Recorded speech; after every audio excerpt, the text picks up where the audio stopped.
make sure you hit this video with a thumbs up, because I'm pretty sure that this particular stream is going to help a whole lot of people who are basically trying to unplug from the matrix. It's going to help out a lot of people who want to walk the narrow path.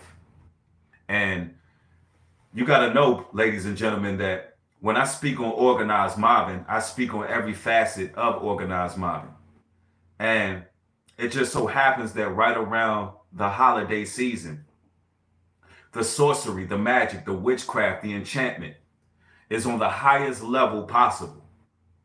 This is a high satanic holy day, being Christmas.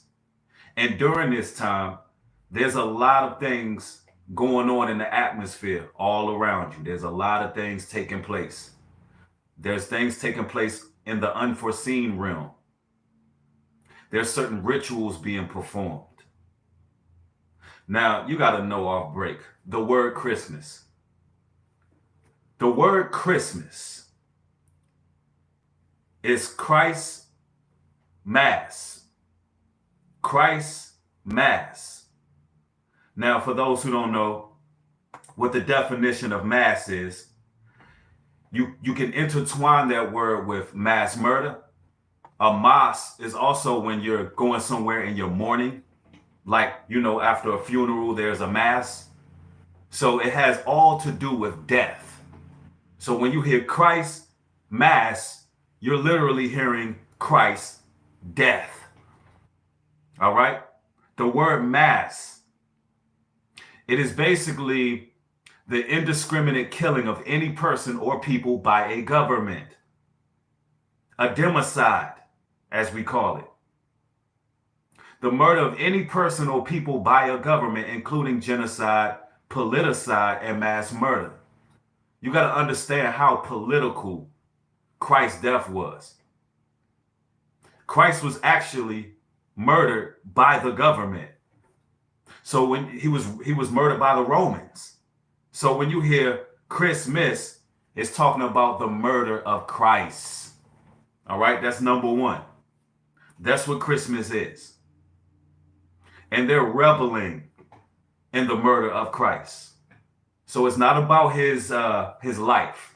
Contrary to popular belief, it's not about his birthday. He was not born during that time of the year. He was more than likely born either September or October during the harvest season. All right? So when you hear Christ Mass, you're hearing death. So they put it in reverse and say it's about birth. That's how demonic they are. Everything is backwards. Now, when you're talking about Christmas, Santa Claus, you take one letter, you move it around. What does it say, ladies and gentlemen? It says Satan Claus. Just move one letter over. It says Satan Claus, correct? They're putting it right in your face. They even came out with movies like Bad Santa. They actually have a movie called Satan Claus. A horror story of Christmas. Like, they put these things right there in front of you. Hollywood always puts it directly in your optics. They want you to see what they're putting out. Satan Claus. Now, what is a clause, ladies and gentlemen? A clause is an agreement, right? Let's get the definition of clause. Clauses, a specific provision or section in your contract. It's a contract with Satan that addresses a specific aspect of the agreement. Clauses clearly define each party's duties, rights, privileges under the terms of a contract, right? So what that means is, when you sit your kids on Santa's lap, you're agreeing to have a covenant with Satan. You're passing your kids through the fire of Moloch. You're brainwashing your children. You're passing them through a sacrificial ritual. Satan, also Santa Claus rather, also known as Krampus in the European world. Yeah, Krampus. an evil deity with a long beard that roam among the forests, looking for kids to destroy and kill and mutilate, with two big old Baphomet horns sticking out his head. Right? So there's an energy behind Christmas. It has meaning. And we're going to also go into some of the pagan roots of Christmas. Now, I find this particular stream more than necessary. It's going to be history on Christmas, but also when we go into the scriptures, I want to give a very resounding message to those who are going through the persecutions, who are finally awakening to the truth. People who want to disregard, dismiss, and change their lives when it comes to celebrating these holidays. They want to get those particular pagan days out of their life for good. But they're going through organized mobbing, and organized mobbing is very real, in case you don't know. The spiritual realm is very real. Gang stalking is very real, and it's often done more around the holiday season. It gets intensified because you got a lot of desperate people out there who are working for an incentive. They're being rewarded by Satan's kingdom in order to target the righteous. And they want to keep the dream alive. They want to keep, they want to keep Satan happy. Satan is their daddy. So they got to celebrate and bow down to these holidays to keep Satan happy. And in the meantime, anybody who's opposing these satanic beliefs, these pagan beliefs, they're going to veer all their energy towards those people. And that's what's happening right now. There's a lot of people being targeted and families. And we got to speak in regards to those people. Gang stalking and organized mobbing is very real. It's very spiritual. If you don't know that the spiritual realm is real, then you're lost at this point in time. Now, when it comes to organized mobbing, gang stalking within family, friends, comrades, associates, and so forth, a lot of it is to condition you to change your life for the better. When you look at it in its full lexicon of what gang stalking is, what organized mobbing is, when you really pay attention to what it really is, you'll find out really quick that the Most High God is chastising and persecuting his people to be refined. Everything that's happening on the outside of you projects from your mind. Your mental projections, your feelings, your emotions, your energy play a big role on what happens on the outside of you. So a lot of the times when you're being harassed, organized mob, gang stalk, workplace mob, internet mob, a lot of the times it's because there's certain things that you have to change within yourself. It's sort of like this. I don't know if you all remember this, but back in elementary school, right? Back in elementary school, they had projector screens. They had the projector monitor, and basically they would put the film in there. They would reel the film, and the projector would come up on the screen. That is exactly how your mind works. Your mind is very powerful. So a man thinketh, so a man will be. So what it is psychological warfare going on. But depending on what's inside you, what you project out of your mind, that's what shows up in front of you. So you got to understand the power that you possess as God's chosen. You got to understand that you have authority over all foul spirits, over all demons, over all people who are corrupted with these spirits. And when you project these images of what's happening, it's only your own weaknesses. The power that they're able to possess over you is only your own weakness. If they're able to damage your property, if they're able to get close to you, if they're stalking you, if you're going through certain things by your family, remember, it's only your own weakness. You're going to have to walk the narrow path, and you're going to have to make a crucial decision.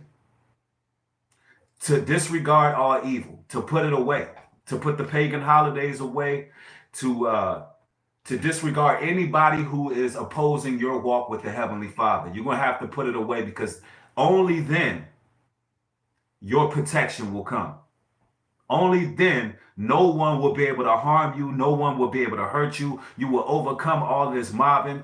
And I understand it's a transition period.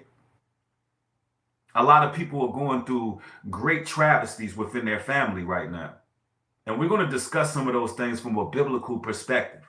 But first and foremost, you got to know about these holidays, these pagan satanic holidays. We're going to go into the pagan origin of Christmas. All right. I am going to play a very, very brief documentary. It's only 11 minutes, but I'm going to play some of this and I'm going to react to it and share my commentary. This is from another YouTube channel, a brother by the name of History with Hilbert. All right. And I'm just going to let him share his commentary, and I'm going to chime in. Also, y'all hit the thumbs up button so we can drive some traffic in this direction. I appreciate it.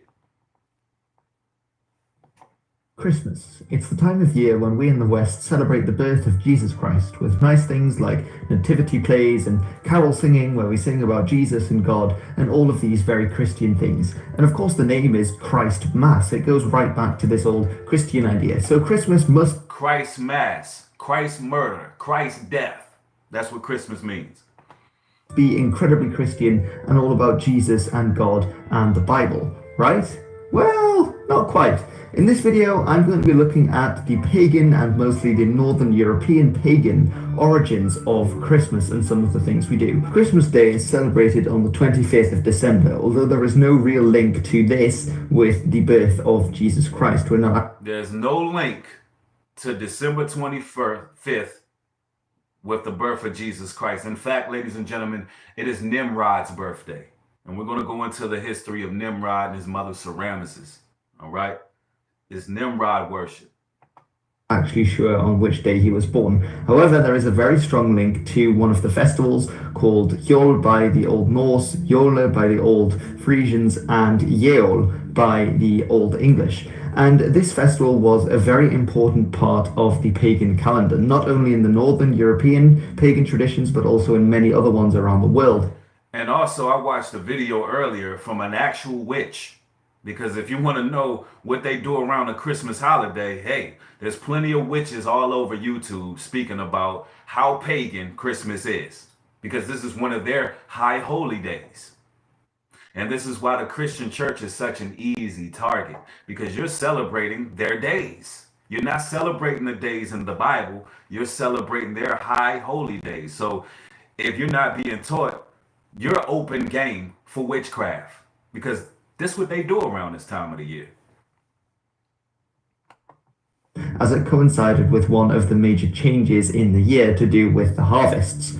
Now, Yule, if we look at the Old Frisian word, or Yola, we see that it actually means wheel. And the reason for this is that the old Germanic people saw the year as being in a wheel shape, and that the very bottom of the wheel was December. The reason for this was that at the very bottom of the wheel, the days were the shortest. It's on the 21st of December that we think that the pagans back then, and indeed neo-pagans today, still celebrate the winter solstice, which is the shortest day of the year. Because from that point on... And that's what it is, the winter solstice. And then you also got to put into consideration, why is it that they celebrate Christmas Eve? You know, you can try to blame December 25th on Christ's birthday, but what is the celebration of Christmas Eve? You understand? And that goes in hand with the day of solstice, you know. But let's get into it. Let me see if he actually covers that in this particular documentary. Wheel starts to go back up, as in the days start getting longer, and it's actually seen in the old Germanic tradition as being a sort of war against light against dark. Obviously winter, a war against light against dark. I'm telling you, this is spiritual warfare. I'm not rocking the spiritual warfare from Rima Word Clothing for no reason with the camouflage. You hear me? Right around this time, It's high levels of witchcraft. They're battling against the children of the light. This is how they harness their powers. Is when the days, especially in the north and northern Europe, when the days get shorter, there's obviously much longer nights. So people would see this as, you know, the darker season of the year. And obviously the 21st of December is when the days start getting lighter, start getting longer, and when the light starts winning again. And obviously this is very much related to the idea that at the end of the world, at Ragnarok, the twilight of the gods, the huge Fenris wolf would break loose and would eventually eat the sun, heralding the start of the Fimbulwinter, which was this terrible winter that would last a long time. So Yule for the Germanic peoples was a time for celebration when they tried to bring as much light into the houses and into people's hearts. And one of the ways... And I want you to know, ladies and gentlemen, during the Saturnalia period, during the worship of what we call Christmas now, I mean, there was a lot going on. There were orgies going on. A lot of men were beating their wives. It was a free-for-all, all the way up to New Year's Day. And why do you think that in modern society on New Year's, everybody acting a damn fool on New Year's Day or, you know, on New Year's night? So the Christmas celebration or Saturnalia would extend from the winter solstice all the way through to January 1st. You know what I'm saying? And it was just total debauchery. It was total filth. They got down with the get down. You hear me? And and also, let me leave you with this before I, you know, continue to play this. They were also celebrating this holiday in Christ's time. All right. During Christ's time, they were celebrating Saturnalia, also known as Christmas. Christ and the disciples were not celebrating this satanic holiday. All right. Did this was by giving each other presents. Now again, if you are in a society where they do this, Christmas lights, things like that, with candles and whatnot, all goes back to this idea of the light winning against the darkness, which isn't just in paganism, it's also in Hinduism and to a lesser extent Christianity as well. It's not solely related to paganism, but that's the topic of this video. And in this season, people would give each other gifts. Families would give each other gifts at this time, obviously to celebrate the light coming back, as well as bringing evergreens into the houses. Now they're speaking about the Christmas tree. Now he's going back to a more nomadic origin, from the nomadic region of how the reason being why they exchange gifts and things of that nature. But I'm going to give it to you from a straight up biblical perspective of why the gifts came into play and the Christmas trees came into play. All right. Let's go to the scriptures. All right. We're going to Jeremiah chapter 10. We're in Jeremiah chapter 10, and it reads, "Hear ye the word which the Lord speaketh unto you, O house of Israel. Thus saith the Lord, learn not the way of the heathen, and be not dismayed at the signs of heaven, for the heathens are dismayed at them." So the heathens, they were so caught up in the winter solstice, the battle between light and dark, which you would see these phenomenons in the sky during the winter time and the brink of what they call the new year. So they would be at awe at seeing the translucent lights in the sky. And they would reverence this during the winter time. And they will also do it during the summertime because you got people who worship the sun. That's the origin of paganism. Sun worship. That's why you have Sunday worship in a mainstream modern Christian church, because these people were pagans. So, you know, it's all about worshiping, reverencing things within the heavens or the sky. Okay. But the Bible commands us not to be dismayed at those things. So when you see all these esoteric teachers teaching on sun gazing and looking in the sky and jumping through portals in the sky and you know, worshiping stars and all of that and horoscopes and all of those things, the Most High commanded us not to be dismayed at the signs of the heavens, because that's what the heathens do. All right. Now, verse 3. "For the customs of the people are vain. For one cutteth a tree out of the forest, the work of the hands of the workman with the axe." So one go ahead and cut down a tree out of the forest. This is the customs. These are the vain customs of the heathens, right? They go cut a tree down. They deck it with silver and with gold. They fasten it with nails, with hammers, that it move not. Lace the halls with gold and la la la la. I don't even know the damn Christmas songs. But does this sound familiar to y'all? It says they deck it with silver and with gold. They fasten it with nails, with hammers, that it move not. Right? That's the customs of the heathen. They are upright as the palm tree, but speak not. They must need be borne, because they cannot go. Be not afraid of them, for they cannot do evil, neither also is it in them to do good. Now the reason why in this scripture Jeremiah is prophesying through the Spirit of the Most High not to fear the tree. You don't have to fear the tree. The tree can do no good nor no evil. It's just a damn tree. Because the children of Israel were being forced to put gifts under the tree to reverence Nimrod. See, when Nimrod died, a tree erected over his grave. So when this tree erected over his grave, his mother Semiramis, which was also Nimrod's lover, yeah, they were practicing incest. His mother commanded the children of Israel, because she had a position of power during that time. The tree that erected over the grave, she commanded the children of Israel to bring gifts and put them where, y'all? Underneath the Christmas tree, right? And they were doing it out of fear. They were afraid because they was under Roman law. So it became a custom that you cut a tree down, you put gifts under it to give to Nimrod, which takes the form of Satan claws, being an agreement. It takes the form of Krampus. You know, Satan has many names: Nimrod, Krampus, Santa. Where you put gifts under this tree, and this man wearing all red, this obese man with all red, comes out of your damn fire, right? He comes out of the fireplace, right? So this man comes out of fire, and you leave him little trinkets and gifts. Is it beginning to feel like Christmas? Now, let me continue to read. Verse 6.